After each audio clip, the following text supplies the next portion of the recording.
할렐루야.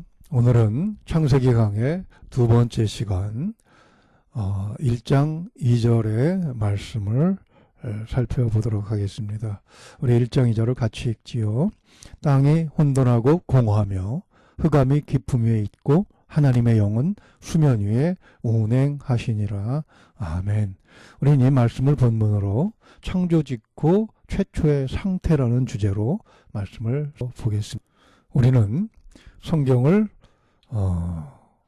구약 39권, 신약 27권, 합해서 66권으로 구분해서 이해하고 있습니다. 그런데 성경에서 성경을 구분하는 방법은 조금 다릅니다. 모세 오경이라고 하지요. 창세기, 출애굽기, 레위기, 민수기, 신명기까지를 모세의 율법이라 하여 한 권의 책으로 보고 있습니다. 그것은 저자가 한 사람이라는 뜻이죠. 역대하 25장 4절에서도 그렇게 말씀하고 있고 느헤미야 13장 1절에서도 그렇게 구분하고 있습니다. 예수님도 신약성경 마가복음 12장 26절에서 모세의 책이라고 이 5권을 한 권의 책으로 말씀을 하셨습니다. 오경을 한 권으로 보아야 하는 이유가 있습니다. 성경은 전체의 흐름 속에서 이해하고 해석을 해야 하는 것이지요. 그렇게 하지 못한다고 하더라도 적어도 오경 자체의 흐름은 이해하고 이 5권의 내용의 흐름 속에서 일관성을 찾아서 해석해야 합니다. 좀 더 쉽게 이야기하자면 성경은 성경으로 해석해야 하는 것이 우리가 왜 이런 이야기를 해야 하는 것이겠습니까? 간혹 어떤 사람 중에는 성경을 한 부분 혹은 한 구절 심지어는 한 단어만 떼어서 이상하게 해석하는 사람들이 있기 때문에 그렇습니다. 우리가 이단이나 사입이라고 구분해서 경계하는 사람들이 성도들을 현혹하는 방법이지요. 그렇기 때문에 우리는 성경의 원리를 이해함으로써 판단력을 강화시키고 그리고 그렇게 해야만 우리가 신앙의 혼선을 방지할 수 있는 것입니다. 그런 사람들이 자주 오역하는 성경의 본문이 바로 창세기 1장 2절과 2절입니다. 우리는 그렇기 때문에 이 구절들에 대해서 조금 더 깊이 다루고 넘어가야 합니다. 오늘 다룰 내용은 어떻게 그것이 악용되며 그것을 어떻게 우리는 판단해야 하는 것인가 하는 부분입니다. 그들이 제기하는 문제를 두 가지만 찾아서 오역의 의미를 살펴보고 바른 이해는 어떻게 해야 되는지를 생각을 해보려고 합니다. 첫 번째, 그들은 2절이 말씀하시는 것이 창조전의 무질서한 원시 상태를 의미한다고 주장하는 것입니다. 그 이야기는 굉장히 위험한데요. 하나님은 천지를 창조하실 때 그 이전에 이미 혼돈하고 공허한 땅이 존재하고 있었다는 것이죠. 즉 무에서 유가 아니라 원래 무질서한 상태로 있었다는 것입니다. 그 원시적인 우주 상태에서 창조를 하셨다는 것이죠. 이 논리는요, 모세 오경상에서 두 가지로 반박이 됩니다. 첫째는 1장 1절 말씀에 사용된 창조하신이라는 단어의 의미로 반박이 됩니다. 이 단어는 히브리어로 바라아라고 읽는 바로 그 단어를 사용하고 있는데요. 오직 이 단어는 하나님께서 창조하신 일에만 사용되는 그런 단어입니다. 즉 무에서 유를 창조하는 일에만 쓰이는 그런 단어인 것이죠. 두 번째는 여호와라는 이름에서 그들의 주장이 오류라고 하는 것을 찾아낼 수가 있는 것입니다. 우리가 지난 시간에 1장 1절을 살펴보면서 한 번 언급했던 출애굽기 3장 14절의 말씀을 보게 되면 하나님은 모세에게 자신의 이름을 여호와, 즉 스스로 있는 자라고 그렇게 소개를 하셨습니다. 스스로 있다는 것은 무엇인가에 의지해서 존재하는 것도 아니고 또 무엇인가로부터 출발한 것도 아니라는 의미를 갖습니다. 이와 비교해서 우리를 한번 생각을 해보죠. 우리는 무언가에 의존해서 살아갈 수가 있는 존재입니다. 집이 있어야 되죠. 먹는 것이 있어야 되죠. 그리고 우리의 출발은 분명하게 명시되어 있습니다. 우리는 부모님에게서 태어났고 그렇게 출발을 합니다. 만약 무질서하지만 원시상태 우주가 하나님과 함께 있었다면 하나님은 스스로 있는 자라고 말할 수 없는 것이지요. 이들이 주장하는 두 번째 주장은 첫 번째 창조는 실패했기 때문에 2절이 의미하는 바는 재창조라는 것입니다. 그들이 그렇게 주장하는 첫 번째 이유는 1절과 2절을 떼어서 해석할 때 나오는 이야기가 될 수가 있는 것입니다. 다시 말해서 도자기를 굽는 사람이 첫 번째 무엇인가를 만들려고 하다가 실패를 하게 되면 그 흙을 다시 뭉개버립니다. 그리고 또 자기가 원하는 상태대로 물건을 만드는 것, 그것이 2절의 의미라는 거예요. 그것은 어떤 오류가 있는 해석이겠습니까? 하나님께서는 천지를 오직 말씀으로만 창조하셨다고 그렇게 성경이 말씀하고 있습니다. 오직 사람만 흙으로 빚으셨다는 것이죠. 그런 의미를 우리는 2장 7절에서 발견하게 됩니다. 한번 읽어볼까요? 여호와 하나님이 땅의 흙으로 사람을 지으시고 생기를 그 코에 불어넣으시니 사람이 생명이 되니라. 아멘. 그 흙은 창조시에 이미 준비되어 있었던 것입니다. 하나님께서는 그 흙으로 자기의 형상과 모양을 따라 인간을 만드신 것이지요. 이러한 문맥적인 관계를 보아서 2절의 상태는 1장 2절의 상태는 단지 창조 직후의 최초의 상태를 의미한다고 보아야 하는 것입니다. 이 말씀들을 종합해 보게 되면은요, 첫째로 우리가 2절과 9절을 연결해서 한번 살펴보면 종합적으로 알 수가 있는 것이 있습니다.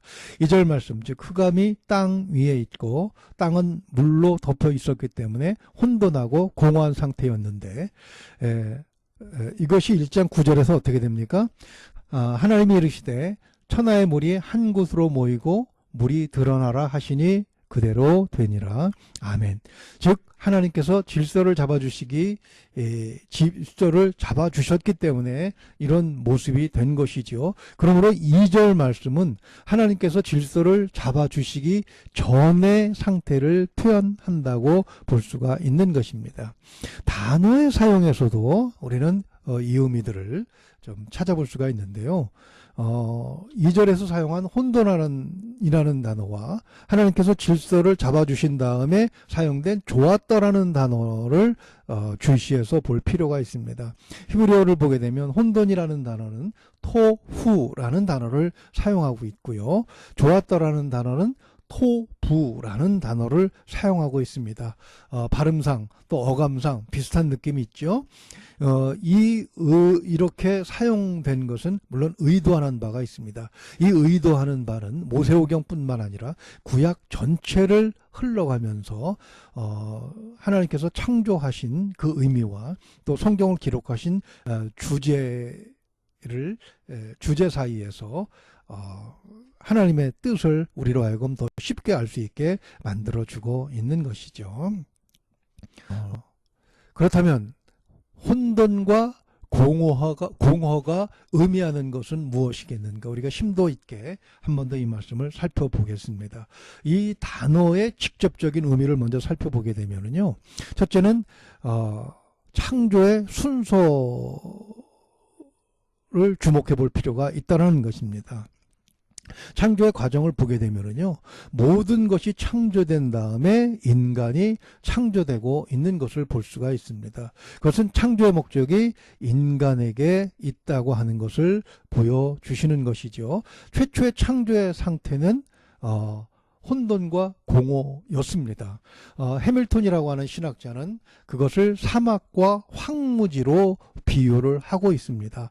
즉 다시 말해서 거주 불가능했던 상태를 하나님께서 질서를 잡아주셔서 사람이 살기에 가장 좋은 곳으로 만들어 주셨다는 것입니다.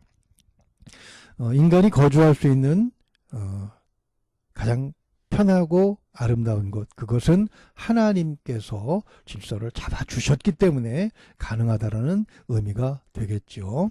이것을 모세오경의 문맥적 의미에서도 우리가 한번 살펴보게 되는데, 앞에서 말씀하신 것처럼 모세오경의 대부분 말씀들은 문맥적인 해석을 통해서 이해를 해야 합니다. 모세오경의 대부분의 내용은 무엇을 말씀하고 있습니까? 출애굽 사건을 말씀하고 있습니다.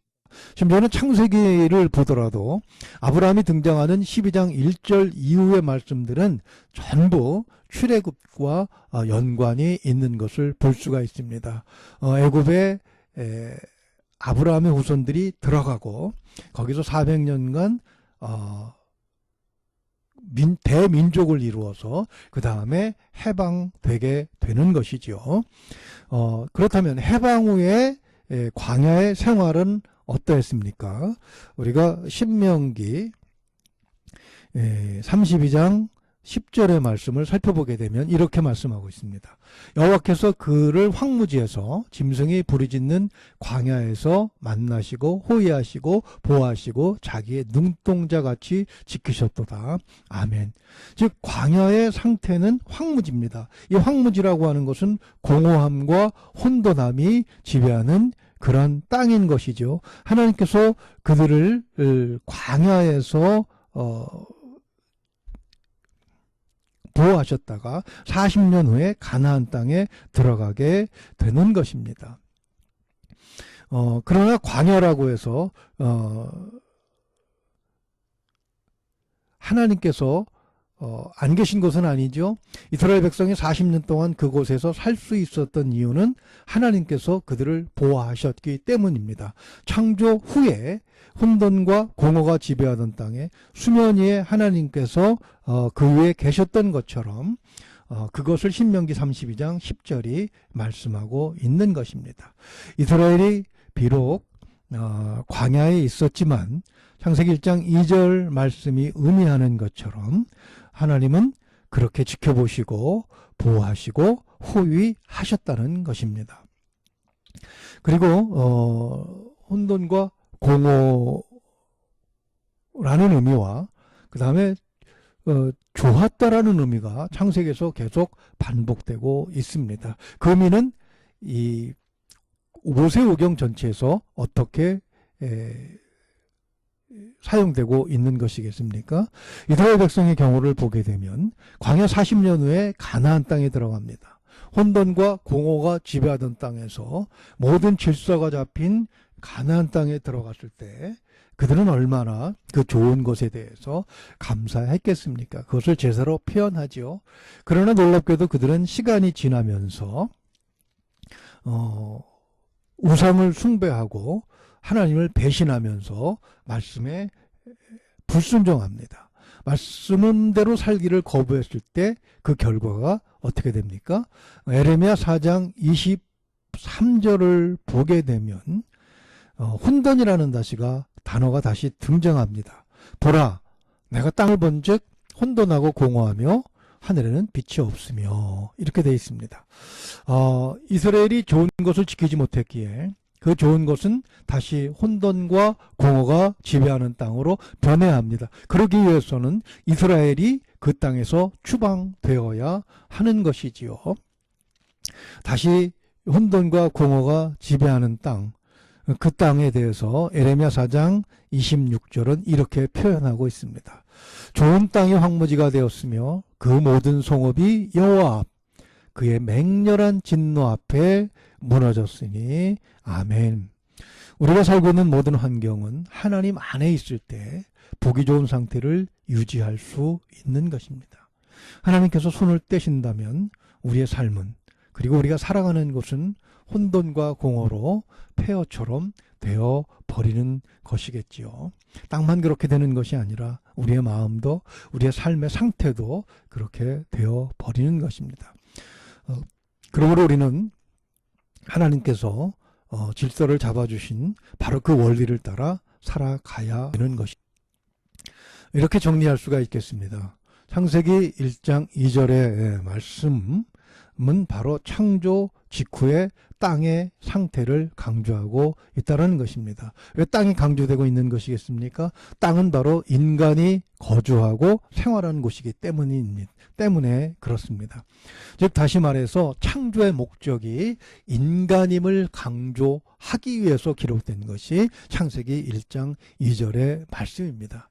그러면 우리는 그 말씀 속에서 우리의 삶의 원리를 발견하게 되는데요. 왜냐하면 우리가 바로 그 땅, 하나님께서 질서를 잡아주신 그 땅에서 거주하고 있기 때문에 그렇습니다.